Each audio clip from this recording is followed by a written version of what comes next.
गीता के उपदेश जीवन आसान बना देंगी। गीता में लिखी ये 8 बातें, हर कदम पर मिलेगी कामयाबी। गीता कर्म करने और जीवन में आगे बढ़ते रहने की प्रेरणा देती है। गीता के बातों का अनुसरण करने से जीवन बदल जाता है और व्यक्ति को हर काम में सफलता मिलती है। गीता के उपदेश हिंदू धर्म में भगवद गीता को सबसे पवित्र ग्रंथों में से एक माना जाता है। श्रीमद् भागवत गीता में भगवान कृष्ण के उन उपदेशों का वर्णन है जो उन्होंने महाभारत युद्ध के दौरान अर्जुन को दिया था।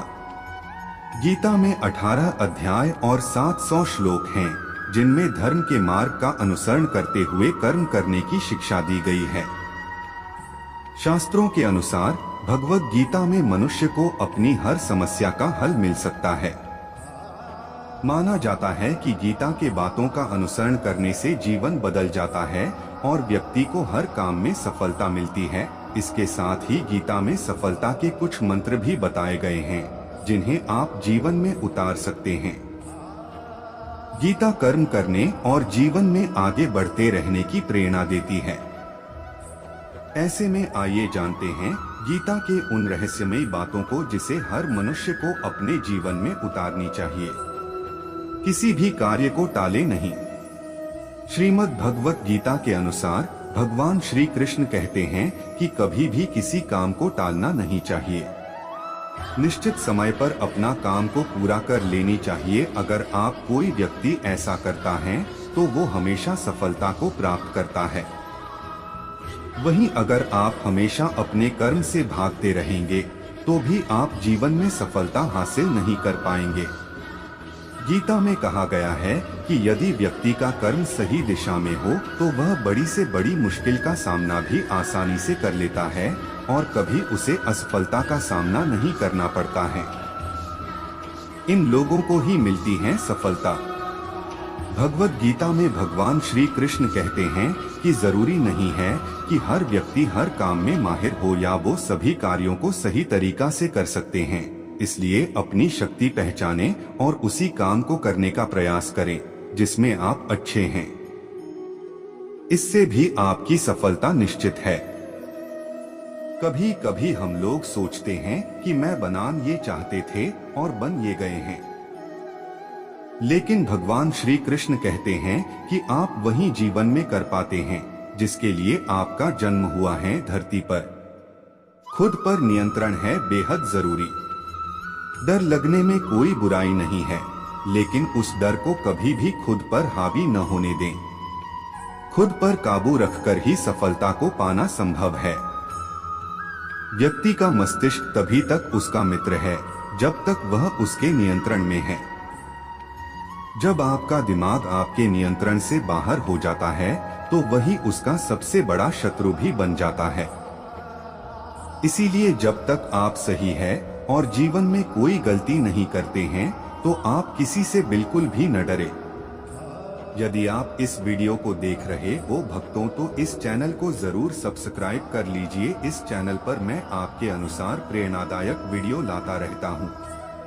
यदि आप इस चैनल को सब्सक्राइब करते हो और अपने 3 दोस्तों को भेजते हो तो मेरा कृपा जरूर। खुद पर नियंत्रण है बेहद जरूरी। डर लगने में कोई बुराई नहीं है, लेकिन उस डर को कभी भी खुद पर हावी न होने दें। खुद पर काबू रखकर ही सफलता को पाना संभव है। व्यक्ति का मस्तिष्क तभी तक उसका मित्र है जब तक वह उसके नियंत्रण में है। जब आपका दिमाग आपके नियंत्रण से बाहर हो जाता है तो वही उसका सबसे बड़ा शत्रु भी बन जाता है।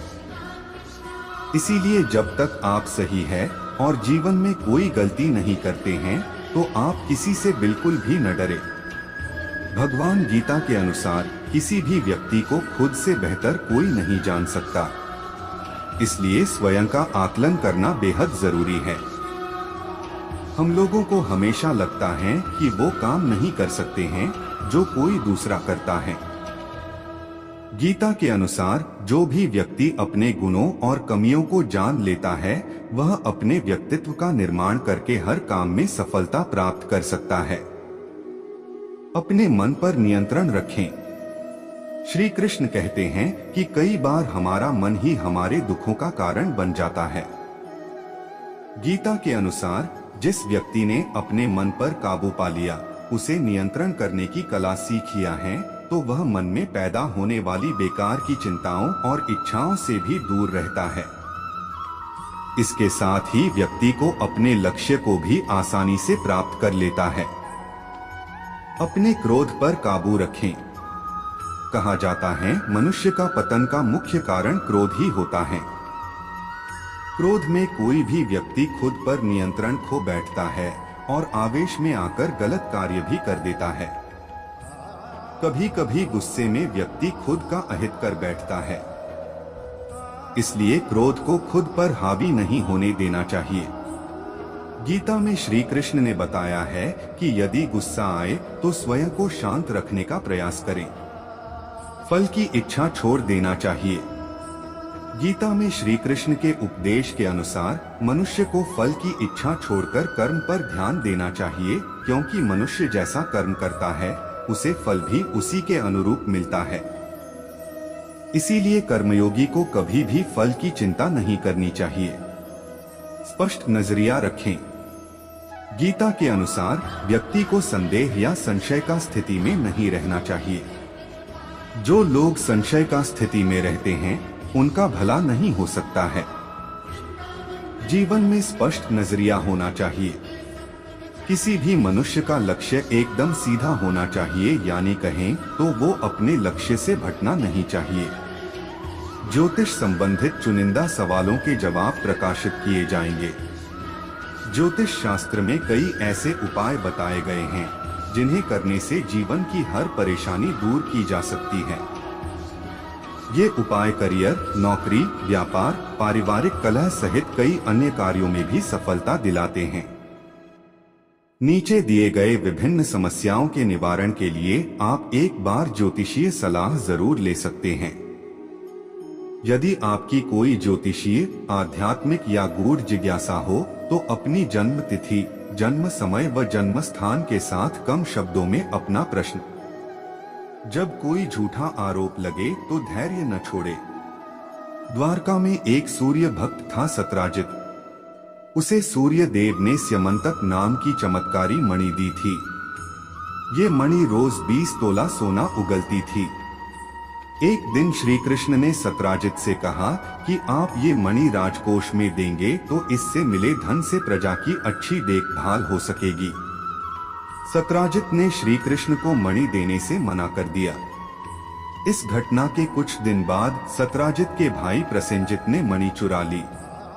प्रसेनजित मणि लेकर जंगल में भाग गया। जंगल में एक शेर ने प्रसेनजित को मार दिया और खा गया। मणि जंगल में ही गिर गई। सत्राजित को जब प्रसेनजित और अपनी मणि नहीं मिली तो उसने श्री कृष्ण पर आरोप लगा दिया कि कृष्ण ने ही मेरी मणि चुराई है और मेरे भाई की हत्या कर दी है। श्री कृष्ण पर चोरी और हत्या का कलंक लग गया। श्री कृष्ण ने उस समय क्रोध नहीं किया, धैर्य बनाए रखा और इस आरोप को गलत साबित करने के लिए जंगल की ओर चल दिए। जंगल में श्री कृष्ण को शेर के पैरों के निशान दिखे और निशान के पास हड्डियों का ढेर दिखा। श्री कृष्ण समझ गए कि प्रसेनजित को शेर ने मार दिया है और मणि यहीं कहीं गिर गई है। श्री कृष्ण मणि खोजते हुए एक गुफा में पहुंच गए। गुफा में जामवंत रहते थे। श्री कृष्ण ने मणि मांगी तो जामवंत नहीं दी। इसके बाद दोनों का युद्ध हुआ। युद्ध में श्री कृष्ण जीत गए। जामवंत समझ गए कि ये भगवान श्री राम के ही अवतार हैं। इसके बाद जामवंत ने मणि श्री कृष्ण को दे दी और अपनी पुत्री जामवंती का विवाह भी भगवान के साथ कर दिया। द्वारका लौटकर श्री कृष्ण ने वह मणि जामवंत से लेकर सत्राजित को दे दी और पूरी सच्चाई बता दी। सत्राजित को अपनी गलती पर बहुत पछतावा हुआ।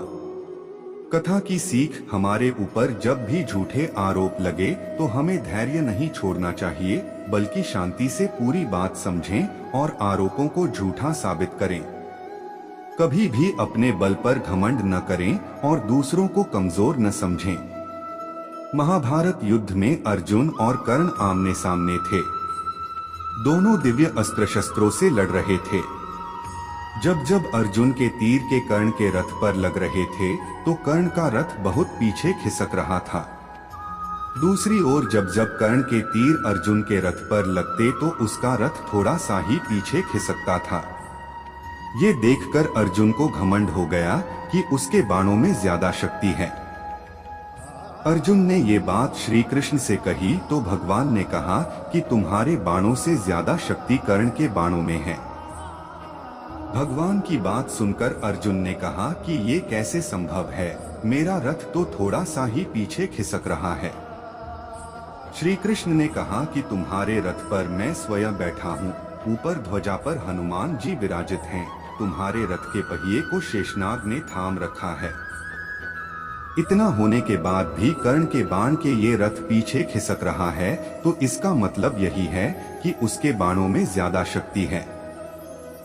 ये बात सुनकर अर्जुन को अपनी गलती का एहसास हो गया और उसका घमंड टूट गया।